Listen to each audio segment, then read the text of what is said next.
रंग मन में दिखाए, प्रकाशित हृदय में ईश्वर।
सहना भवतु सहनौ भुनक्तु सह वीर्यं करवावहै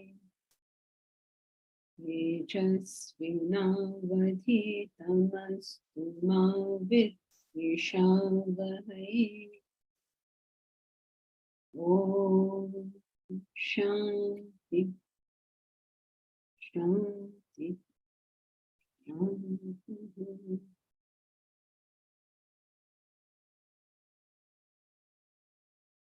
Together we chant Bhagavad Gita, chapter 12, verses 11 to 20.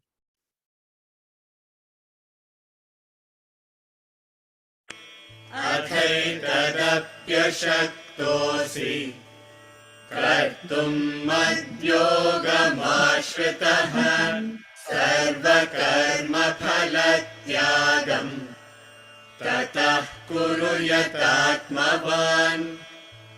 श्रेयो हि ज्ञानमभ्यासात् ज्ञानाध्यानं विशिष्यते। ध्यानात् कर्मफलत्यागः त्यागात् शान्तिरनन्तरम्। अद्वेष्टा सर्वभूतानां मैत्रः करुण एव च। निर्ममो निरहङ्कारः समदुःखसुखक्षमी। सन्तुष्टः सततं योगी यतात्मा दृढनिश्चयः। मय्यर्पितमनो बुद्धिः यो मद्भक्तः स मे प्रियः। यस्मान्नो द्विजते लोकः लोकान्नो द्विजते च यः। हर्षामर्षभयोद्वेगैः मुक्तो यः स च मे प्रियः। अनपेक्षः शुचिर्दक्षः उदासीनो गतव्यथः। सर्वारम्भपरित्यागी यो मद्भक्तः स मे प्रियः। यो न हृष्यति न द्वेष्टि न शोचति न काङ्क्षति।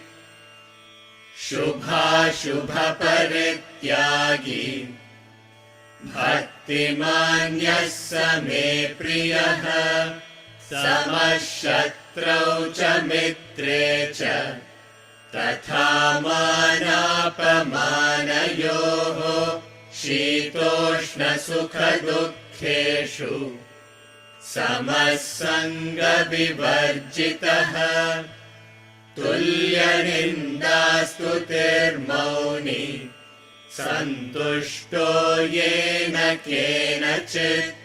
अनिकेतस्थिरमतिः भक्तिमान् मे प्रियो नरः। ये तु धर्म्यामृतमिदं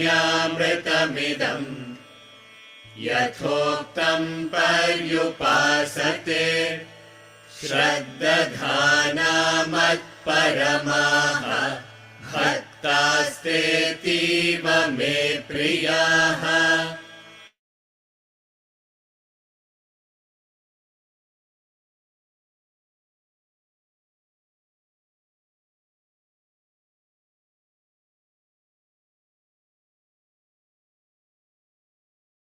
So we did last time the 22nd and 23rd quality of Bhakta. Yo nirushyati na dveshti na shochati na kamshati. This refers to his inner state. Yo nirushyati na dveshti. He is not excited and he doesn't hate. Na shochiti na kamshati. What a nice state, no, to be in. So what is our inner state normally? What is the state of our mind?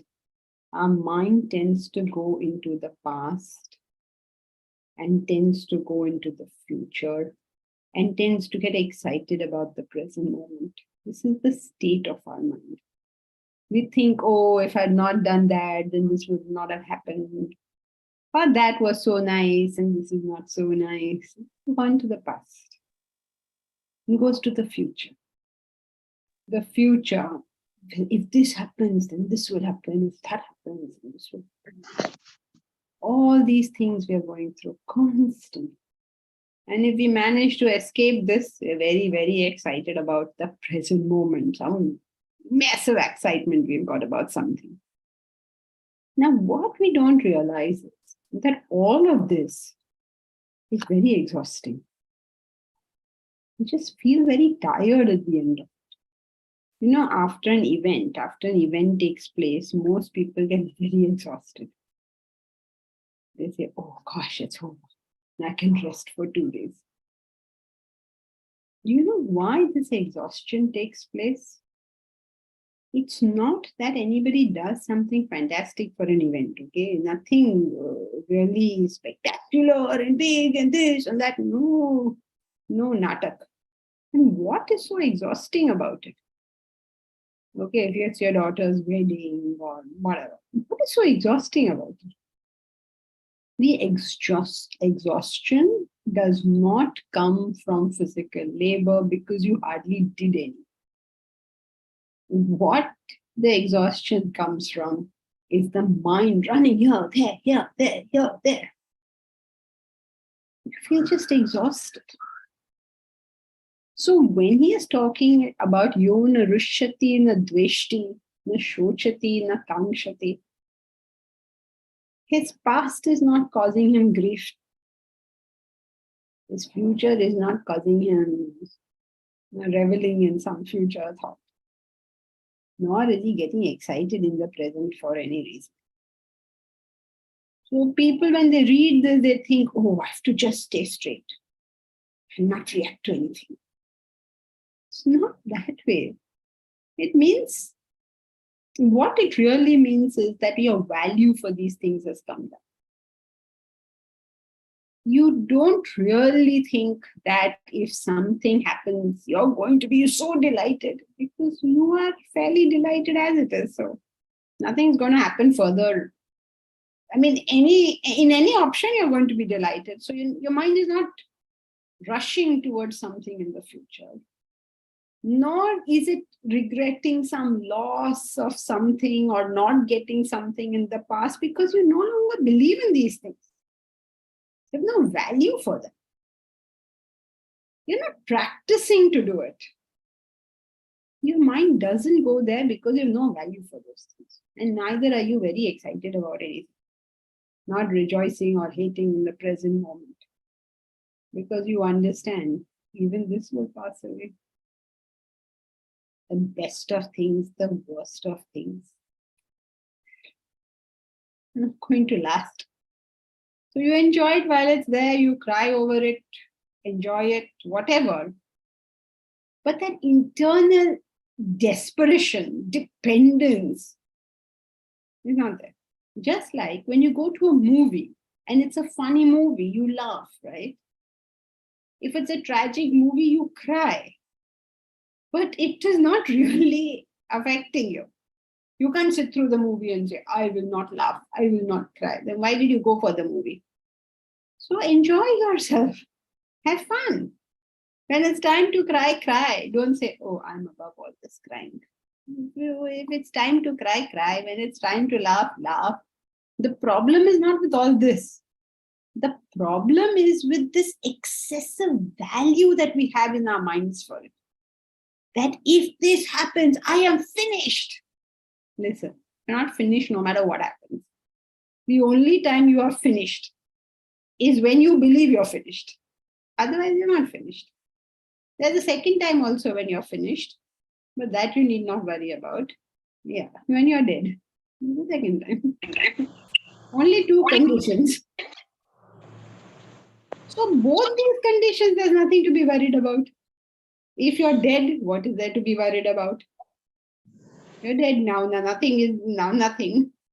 End of story. Book is over. Closed. What is there to worry about? Or alternatively, this horrible, terrible thing has happened to me. Now I'm just finished. Okay. Apura, என்ன சமாச்சாரமா கீதாக்கு phone பண்ணியா? Somebody Hello? is not muted and is not paying attention. I don't know who this person is. If you really believe that you're doing something important, you don't have to tell other people I'm listening to Gita. You listen rather than telling people I'm listening to Gita.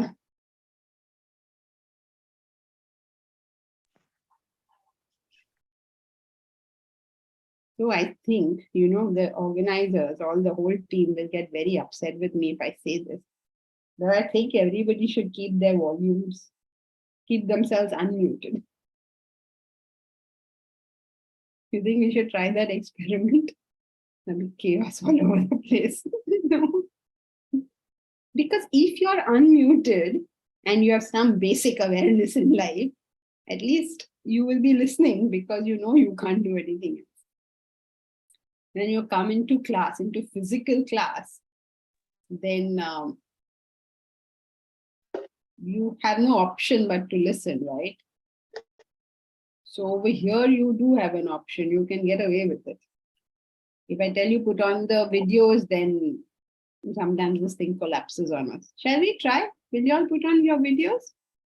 Let us see. And some people at least put on. Thank you.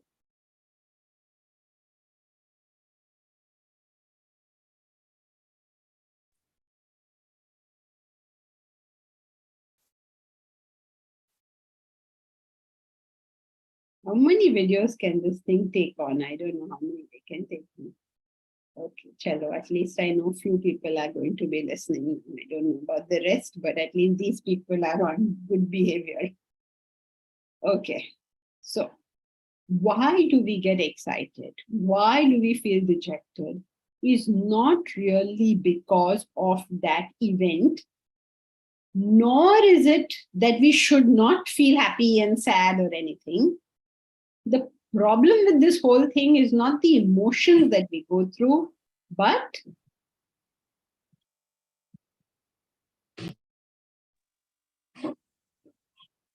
what happened? Nobody was listening. But we personalize it. Okay. Why do we personalize it? Because we are involved in whatever we are doing. Yeah, the question is that why are we involved? We give overrated value. Very good, Elsie. Yeah, Asha, the question is why do we think we are finished? Very good, Elsie. Because we give it an overrated value. We think, my God, now this has happened. So, my God, some horrible thing has happened. What horrible thing has happened?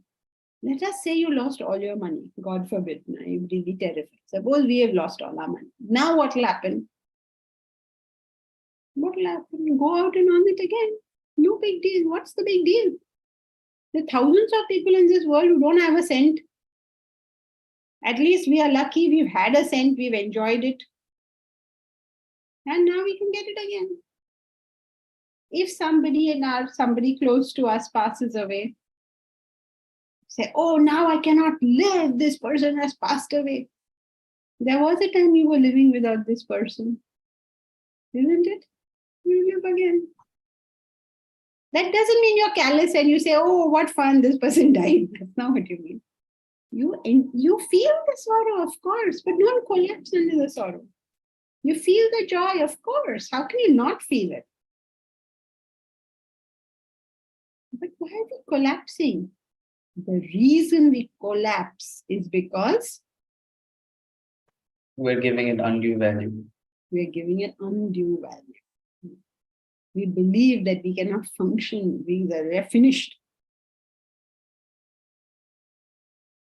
Prakash, if we are not in a position to earn cent, what happens then? We are in that position currently also, so what's the big deal? You earned it once, you'll earn it again. Why are you worried? Then, no, now I'm too old. How many people, I don't know why you would think you're not in a position to earn money. Because think of other people. I don't know why. Suppose you say, oh, I am 80 years old, so now I can't earn money. That's not true. You know, Grandma Moses was one of the most famous painters of America, and she picked up her first paintbrush at the age of 84. Means she started learning it at 84. So don't tell me I can't earn. Of course you can earn. Suppose you say, oh no, I can't earn now because I met with an accident and well, Christopher Reeve was in bed for years and years, and he raised so much money for research and for the benefit of the other paraplegic. He was paralyzed from neck down. It's not that we can't do it. People with worse disabilities and worse disadvantages from us have done it. People who have no legs have climbed up Mount Everest. Now you and I cannot do it. Arun, suppose we have to go climb Mount Everest. Will you come? No, Baba, I don't want to go climb Mount Everest. But people in a much worse condition than us have managed to do it. All it takes is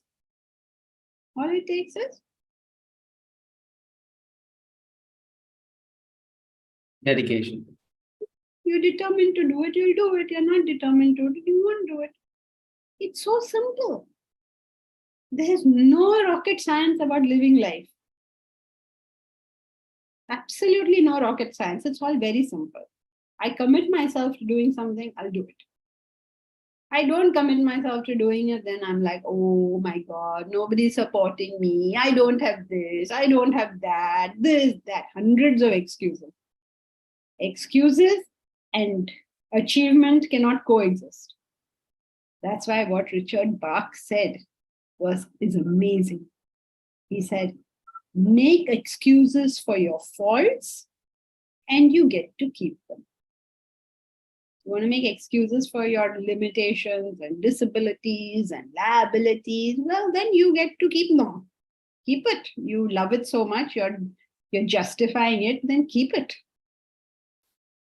Yeah, Deepraj, I know you've been waiting patiently. Yes, so One second, Deepraj. Prakash, are you okay?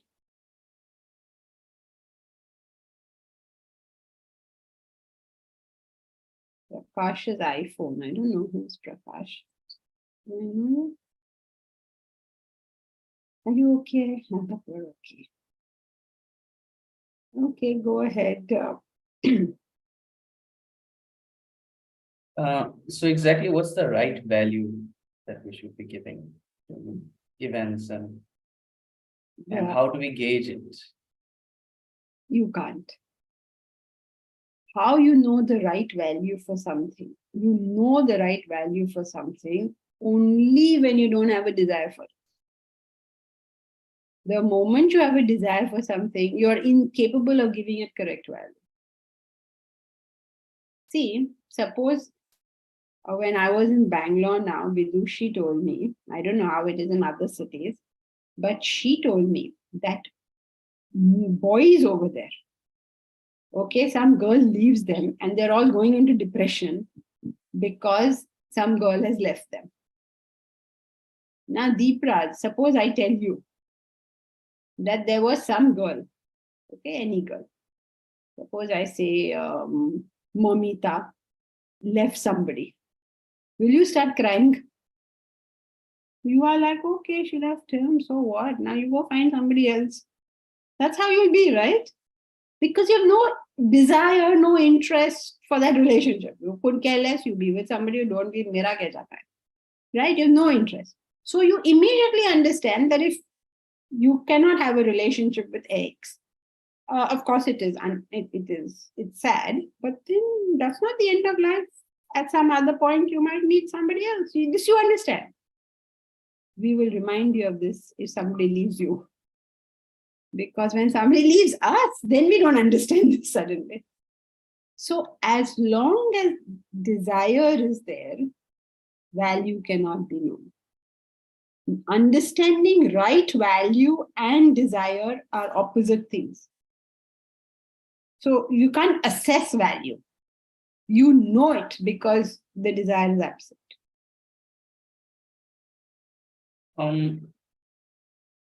Can I relate this to tamasic tyag and sattvic tyag? You can, but what's the point of relating it? Because sometimes we're just indifferent to stuff, and we don't have a desire for it, we're indifferent to it, but we still don't understand its value. But sometimes we are detached from it and we're involved with it and we understand its value. So there's two aspects to it. It's like, so you're even saying if how we- to understand the value when you don't have the desire, yes, like tamasic. yeah, You yeah, don't understand it. don't understand. No, how will you? It's like telling a child to understand the value of marriage. How is that possible? So as a child, the person has no value for marriage. They think it's so stupid people are getting married. Then as you come into young adulthood, you gain tremendous value for marriage. Now the desire has come to the forefront. Up to this stage, nature is taking care of you. But once you've got that tremendous value, then nature leaves you alone. Now you figure it out for yourself or don't and bear the consequences thereof. So you can't. If you have no desire for it, you will not value it. So if say somebody is married, to have the correct value for marriage, he has to drop the desire for marriage. I mean, to be married. No, you can't drop the desire. You understand some fundamental truths of life.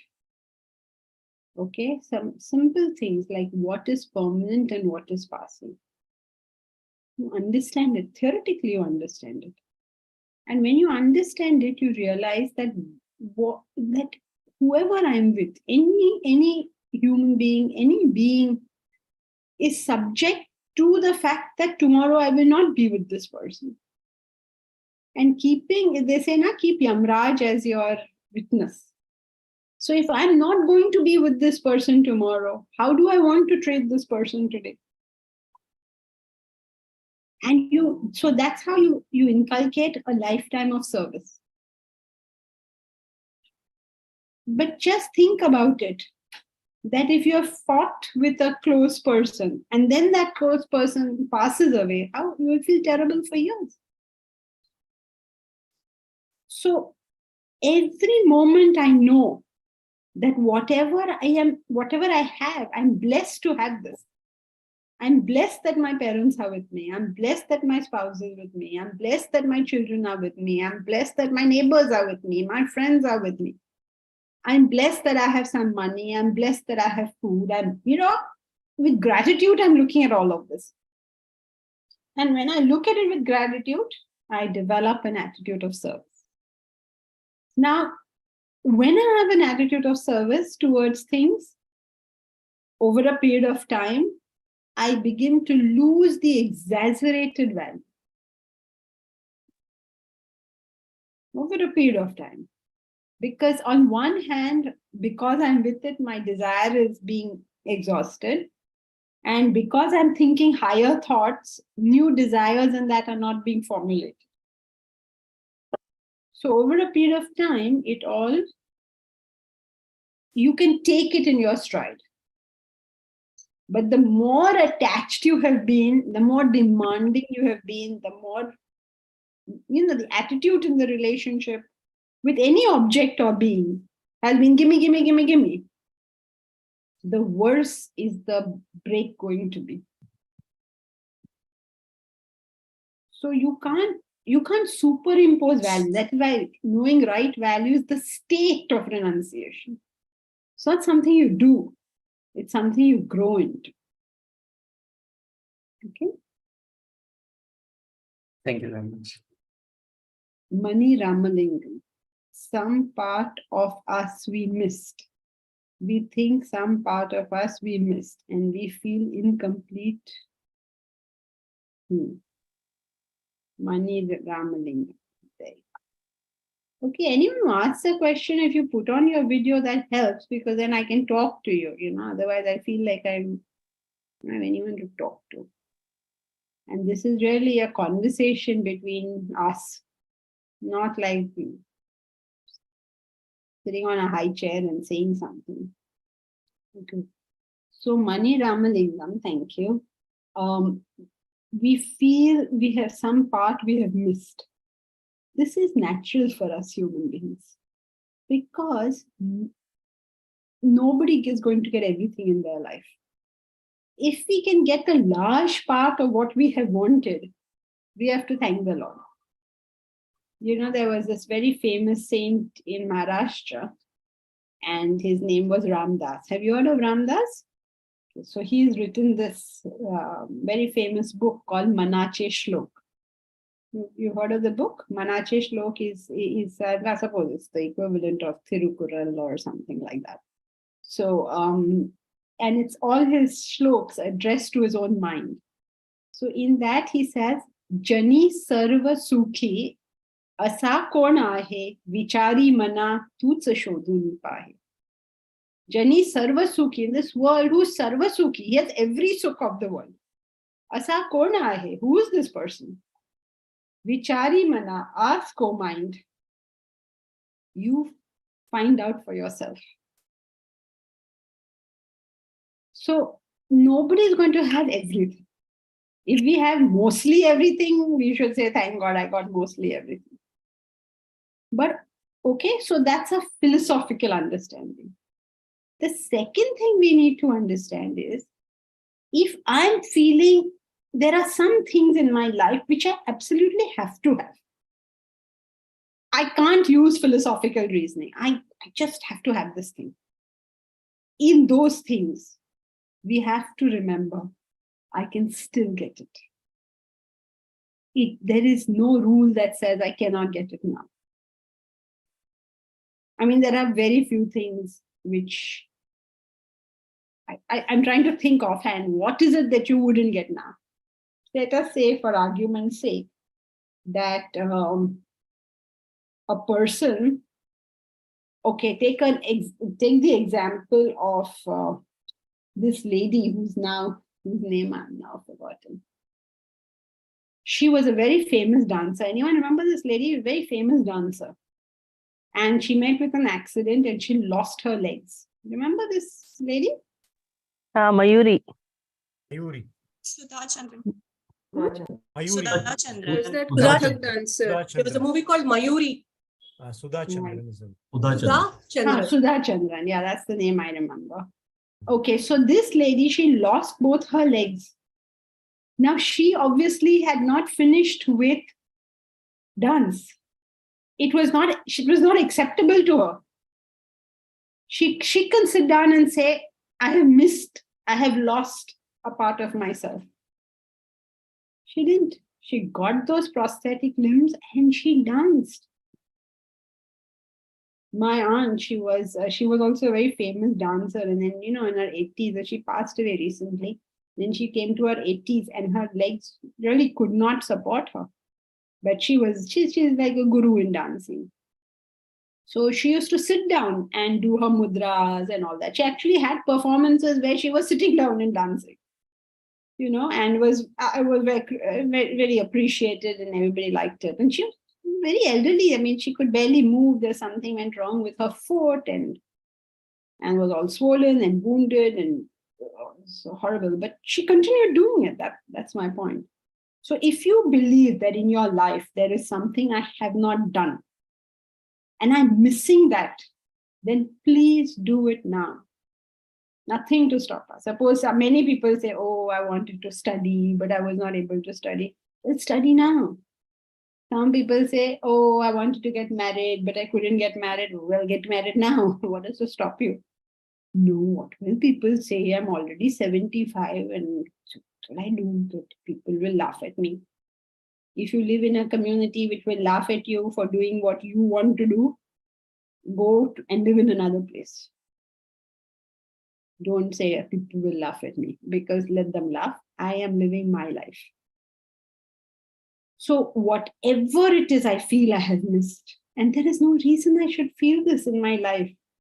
Absolutely no reason. Why should I do it? Why should I be miserable and unhappy? The scriptures do not permit us to be miserable and unhappy. It is your obligation to live a contented and happy life. Okay? Surekha, I know you had raised. Have you written it? Okay. In the course of our duty or goal, how should criticism or disruption be viewed? Criticism and disruption have to be dealt with differently. Criticism, you have to listen to, decide whether it is right or wrong, and based on whatever your decision is, either ignore it or accept it.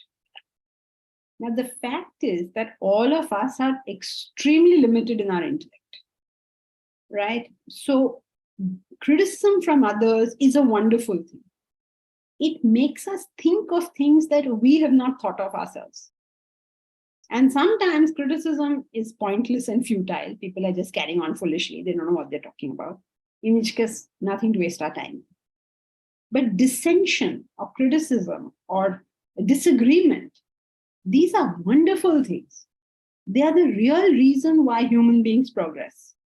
I mean, like genuine criticism, not like you're wasting my time criticism, like you don't know what you're talking about. Like some people will come. I mean, like everybody who comes to us will start with giving us advice, do X or Y or Z. Okay, you should get, common one is, you should get famous people doing this so that other people will give money for it. Okay, but you find a famous person and bring them, no? No, we are who we are. We are famous or not, I don't know, but we are who we are. If you feel a famous person should be involved, then please get this famous person.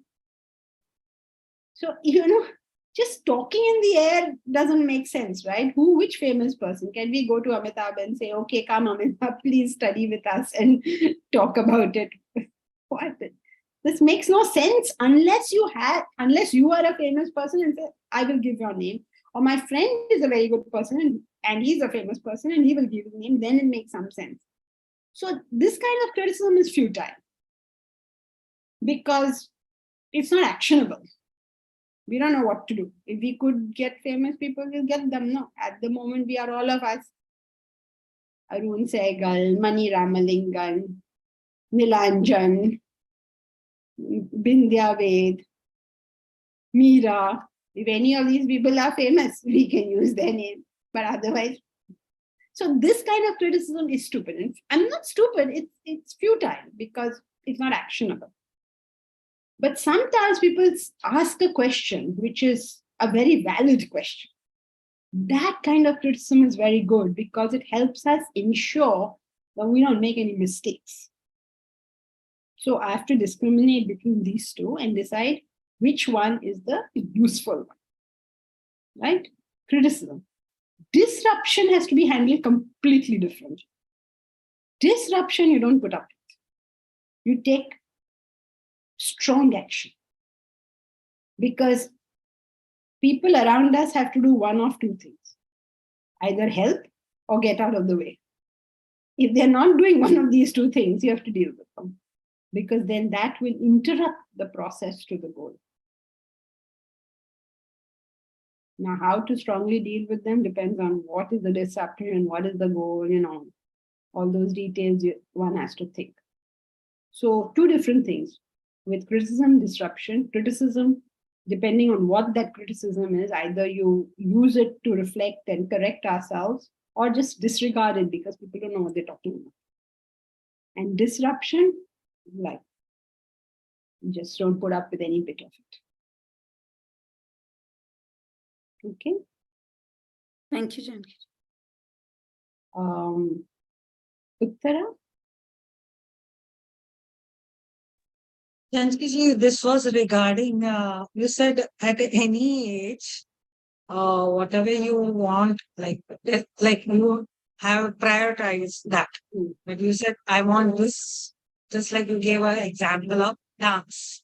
So she had like both her legs and put it in and still she does. So, but what if we reach old age and our desire or we want is like minimum thing is health and money. So like you, just as Pravesh had pointed out that suppose at 18, you want like, you can't just go out to earn, but you gave an example that, okay, you can do that. But what if the health also does not permit you to do that? And still you want those basic, you feel that's the basic thing to live life as long as you are alive. It's like saying, I put my hand in the fire. I don't want my hand to be burnt. Ain't happening. Acha, by the way, I can only see your forehead, okay? I don't know why I only see your forehead. I'm sitting on a sofa and the laptop is a little... Okay, all right. All right, chalo, something I can see. Okay, so you can't say, I will put my hand in the fire and the fire should not burn. This is not happening. You can't say, I will live the life of a grasshopper, but I want the result of an ant. You're familiar with this story, right? The ant worked all summer and then she had food in winter. The grasshopper danced all summer and he had nothing in the winter, right? So if you say I'm old and I've lost physical ability, or I'm old and I don't have money, you're facing the consequences of your own actions. How can you arrive at old age without money? What were you thinking? Were you thinking that, somehow I'll be dead before I need more money? What were you thinking? Most people are not thinking. So they are facing the consequences of a thoughtless life. Right? So it's not that we mean to be harsh, but the thing is, please understand there are some facts of life. If you don't save and if you don't invest and if you don't have a corpus, well, you will not have money in your old age. Now, I don't need to tell you this because you are a finance person. Out of the blue, money is not going to come. You have to have done all those activities by which money will be there. All right? Now, wait. Yes, I know what your objection is. Okay, now this person has arrived at 80. He has neither health nor wealth. All right, he has arrived now. What he has done foolishly in the past, he has to bhuvatfy his karma. He's been stupid and he has received the result. This is typical Rajasic way of living life. They wake up when the result comes. Oh my God, look what happened. All right, so now the result has come. At least now correct your ways. Go to a financial advisor. Say I'm 80 years old. Go to Uttara. Ask her, how do I handle this now? So Uttara will ask you questions like, what are your assets? What are your liabilities? How do you convert assets into cash? if you have anything that is convertible into something that you can invest and get an income out of, is there any part of your health which works so you can do that much work? Then go to a fitness expert. Say, I'm 80 years old and I'm totally decrepit. Help me get back on my feet. Because why am I saying go to an expert? Because obviously this person knows nothing about either of these two things. Otherwise, they would have done something. So go to an expert and ask that question. Okay, so our belief that, oh, hi, main bichara, kuch nahi ho sakta, is an erroneous belief. बहुत कुछ हो सकता है, because we are humans, we are alive. As long as you're alive, something can happen. But So, Janki, what about unforeseen circumstances? They have taken good decisions to invest. They have taken a good decision to have a Medicaid. Okay, but due to unforeseen circumstances, now the medical condition has surpassed the this Medicaid. And like PNB, you can say the example of PNB scam. Though all people who had invested had saved it for their life, they had taken a good decision to invest in bank and all that. A good decision is defined by its results, by the way. But PNB scam, nobody can could foresee. And a those good people decision is known by its results. I'm repeating. Don't tell me nobody can predict a bank scam. Yes, I agree. A good decision is known by its results. The most obvious, most obvious thing is, in any, I don't know why I'm telling you this, Uttara. The most obvious thing is, when you're dealing with finances or anything in life, don't put all your eggs in one basket, because life is unpredictable. Some people say, I put all my money in property. Property prices fell. Some people say, I put all my money in gold. It never went up. You know, you people, I mean, like, what nonsense is this? Haven't you, I mean, like basics, right?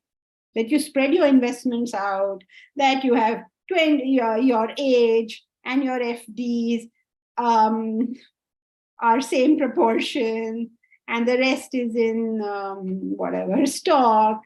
Come on, this is like basic financial stuff. If you don't know this, go learn it. But don't give me this thing that, oh, I took all the right decisions, but my life failed. No, you took the wrong decisions. That is why your life failed. There is no other factor playing. No, but it's so unpredictable. When did you find out it's unpredictable? Today? So what I wanted to bring it is that, as we always say, that there is some kind of other karma factors. Previous, maybe this life you took the decision. Yes. And to face Come these. home. Uttara, you live opposite me. Come home so that I can give you a whack. What karma is this? This is karma. I am too stupid to take proper decisions. That is why I have landed up here. What are we making a superstition out of it for? Nobody who has good decision-making powers is going to land up in trouble. No, first I take bad decisions. Then I say my karma. It is correct, your karma. That karma is the decision you took. Say, I took a good decision. I married a really good man. But my whole life got messed up. How is he a good man if your whole life got messed up? Right? So, good decisions are known by its results. People who can think carefully, plan carefully, do not end up in trouble. And whatever trouble they do end up in, they have already kept enough and more to deal with that trouble. Take a very simple example. All of us are householders, as we call it in this. I don't know why this word householder came, but chalo, householder. We are all householders. We all have a home. That home has objects. An object always, finish the sentence, an object always perishes. perishes. For any Vedanta student, is that a very complicated thing? Anybody in this class will tell you. How many people in this class have a certain amount of money kept aside for objects when they perish? In the you have staff in the house. What do staff come and do? Break your stuff. Break your stuff. Everybody knows that. Even poor Deepraj knows it. They break it, they scratch it, they mutilate it. All right? Because they're not interested in your stuff. If you're so interested in your stuff, you look after it yourself. In these Parsi households, the members of the household wash the glass themselves. They don't give it. Have you known in a Parsi household, all their things are 1,000,000 years old? Because staff or no staff, they do it themselves.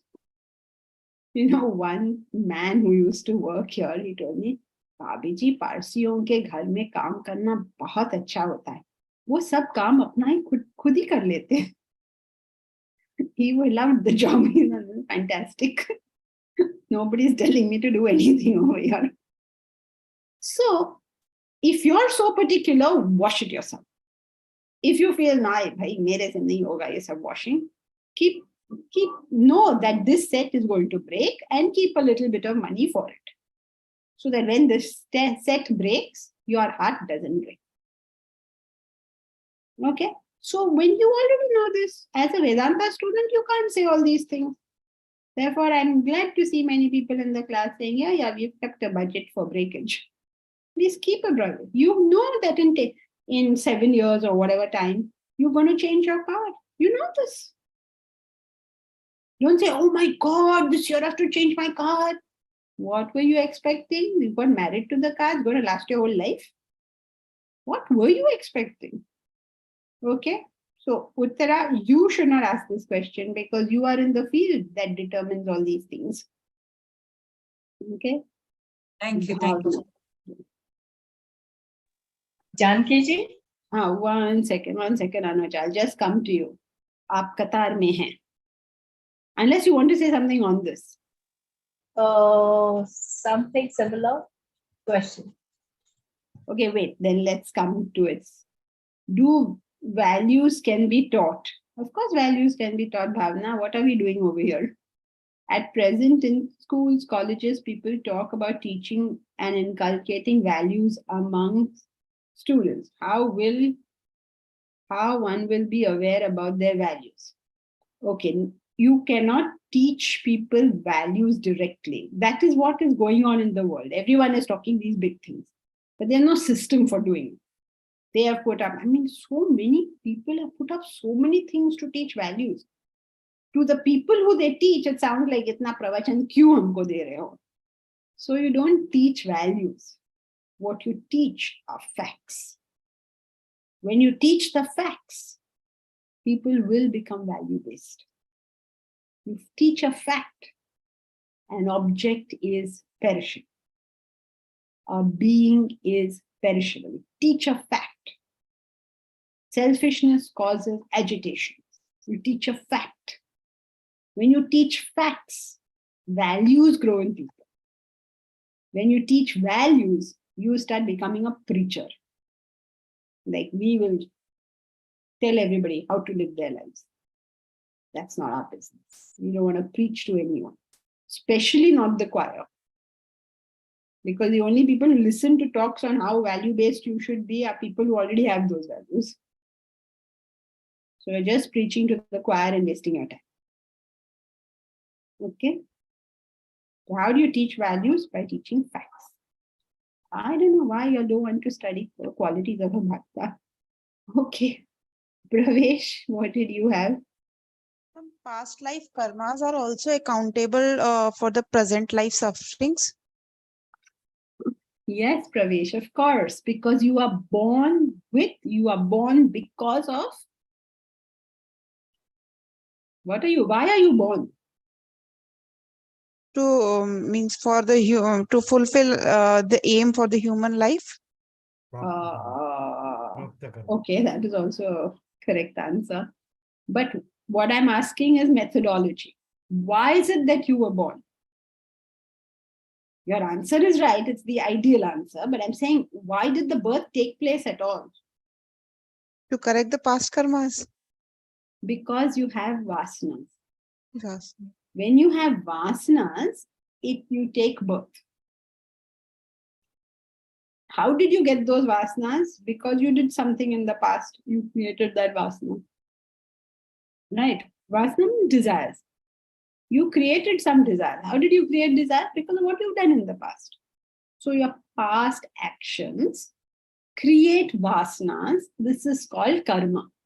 This whole bit is called karma. Now, when you're born with vasanas. Okay, if you have studied Vedanta before, or you've been interested in spiritual matters before, you are born with a vasana for spirituality. Or you're not. You never did any spirituality in the past, you won't be born with this vasana. Now, regardless of which vasana you're born with, you always have the capacity to do something new. You can have good vasanas and convert them into bad ones, or come here with bad vasanas and convert it into good ones. Or you can do neither and stagnate wherever you are. This is all the choices you have. So your past is playing an effect, because what you currently are is because of the past. But what you can do is a decision you're taking right now. Is that clear? So does the past play? Of course.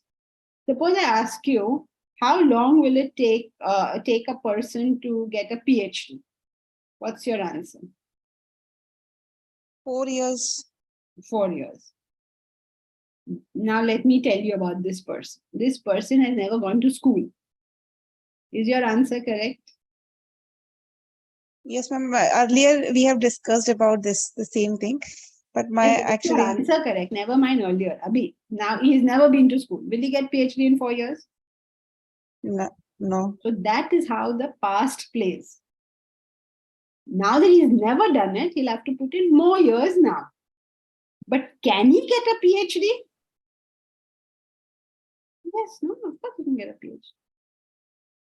But the person who is doing everything good in his present life, but facing the consequences of the past actions, past life actions, how much time he will take to correct those actions? Means this actually we experience in surrounding that those persons who are very good, but they are suffering. They are facing sufferings in their life. The being good is simply not enough. If you're good, you will suffer.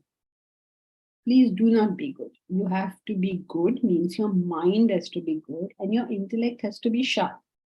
If your intellect is not sharp, you can't do, dindora pitona about how good I am. Okay. You can be very good and take very bad decisions. Okay. And if you take bad decisions, well, face the consequences. Okay. You can't say, I've been so good. How did I fall? How did I get diabetes? Why? You've been very good. You've been eating sweets. As most good people do, they eat a lot of sweets. And then they say, oh, I never eat non-veg. But you're eating sweets. And you never exercised. And you're now 500 kgs. What are you expecting? No, I'm so good. How did this happen to me? What can you say? What has goodness got to do with this? Okay, say, oh, how did this happen to me? How did I get diabetes? When you don't do exercise, what are you expecting? Okay, so what is the past karma that plays? That you have never inculcated the capacity, the thought, the desire to take care of your own health. That's your past karma. So can you do it now? Of course you can do it now. Do it now. Whatever you haven't done, do it now. Don't say I didn't do. Do it now. Okay. Thank you, ma'am. Ravi Chabra. Yes, you're born because of desires and vasanas. And you will continue until you realize the futility of desires. No, not until you realize the futility of desires, until you have no desire. Then who? Yeah. Anuja, you wanted to say something, right? Yeah, you were saying that nothing is impossible at any age. How do I get my Udan Shakti back? Practice, practice, practice, Anuja. How do you get your Udan Shakti back? How do you get any Shakti back? By practice. You know, you have to practice. You have to study with discipline. You have to say, okay, I'm going to memorize the whatever method you choose for yourself. Say, I will memorize the declensions of Sanskrit. Or I will memorize the Bhagavad Gita. Now, Udan Shakti will come back. Because remember that as you grow older, it is no doubt true that you will lose some things. But it is also equally true that you gain some things. So in the balance, it is not whether you're young or old, but in either condition, how are you using it? So you're right, Udan Shakti will be down, and you can increase it from where it is. You'll never reach what you had when you were 4 years old, but you can make it better. And not only you can make it better, you have now been given other abilities as you grow older, such as your wisdom, such as understanding. All these things have also come to you as you've grown older. It's not just that you lost, you gained also. Yeah. So with practice of the old and the recognition of the new together, you can still do way better than a youngster, which you see now. Many older people are going back to college and they do better than the kids. Firstly, the kids are more distracted. As an older person, you're more disciplined straight away. So you may beat a younger person. Okay? Yeah, thank you. Ravi Chabra, you have a... Yeah, I had put up, you had mentioned that until you fulfill all your desires. Now, if you have one desire, you try to fulfill that, 100 more desires will also come up. And you will keep on making an attempt to fulfill those desires. So, ultimately, you have to realize that there is no end to desire. And having desire is totally futile. So, that's why I mentioned that the cycle of birth and death will continue. Like there's a famous, I think, sloka on that. Punariti Janam, Punariti Maranam, Punariti Janami Gathe Janam, like that. I mean, I'm not able to pronounce it properly. So that's why I mentioned that it is futile to have desires. And when you realize that it is futile, then you will reach the stage of self-realization. That's what I'm saying. You're just repeating what you've said, but that's not correct. It's not that you will reach self-realization if you realize the futility of desires. You will reach self-realization when you have no desires. When you realize the futility of desires, hopefully you will work hard for self-realization. But the desires are still there. So only when they're gone, it is self-realization. So you're just explaining what you have written. Okay. So it's a good state to reach. You realize the futility of desires, but still a long way for realization. Okay, so now where were we? So does not rejoice, greed, rejoice, hate, grieve, desire. This is his inner state. Why not? Because why doesn't he have all this? Well, it's not that he doesn't have this, he has it, but it doesn't make him break down because he doesn't give it undue value. He doesn't give it undue value. This is very important. Undue value. Why are we giving things undue value? We must give it its right value. Not more, not less. And then the second line tells you, Shubha, Shubha, Shubha, Parityagi. Shubha, Shubha, Shubha and Ashubha, Parityagi. Renounced the good and evil fruits of actions. That means whatever happens now, I am okay with it. Results of my past actions will keep on coming to me. It's natural, right? Whatever I did yesterday, today the fruit will come. Yesterday I planted a mango seed. Today means in the past I planted mango seeds. I'll have a harvest of mangoes. I planted nettles. How will I get a harvest of mangoes? Not possible. So I will keep on eating fruits, but it doesn't matter what fruit I make. It's useless and pointless. My concentration has not to be on what fruit I have achieved, but this state of not being influenced by, no, that I put in the work, not have. My that I will put in the work. concentration, not will also. No. My concentration should be on what am I to do now. Okay, fruits will keep on coming. Let them come. Obviously, they'll come. What else will happen? But I'm hardly concerned because I'm concerned with what is it that I'm to do now. Shalini, man good is a relative term. Oh, man must be. Okay.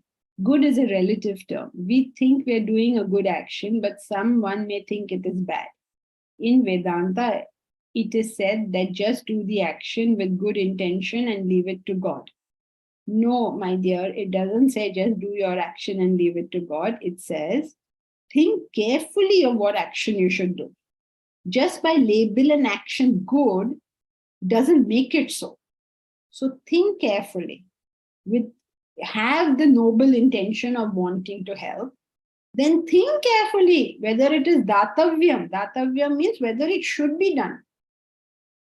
Once you have both these things, the good intention as well as a sharp intellect to determine what is the right thing to be done, then you can leave it to God. Because then after that, there's nothing for you to do other than do the action. Then the result will be what it will. But our concentration is on, have I been able to identify the correct action that should be done? And fruit is not in our hands. So that's what it means, leave it to God. What it means is, come in due course. Usko jaane do, concentrate on the action. Okay, Shalini? Okay, so that's it for today.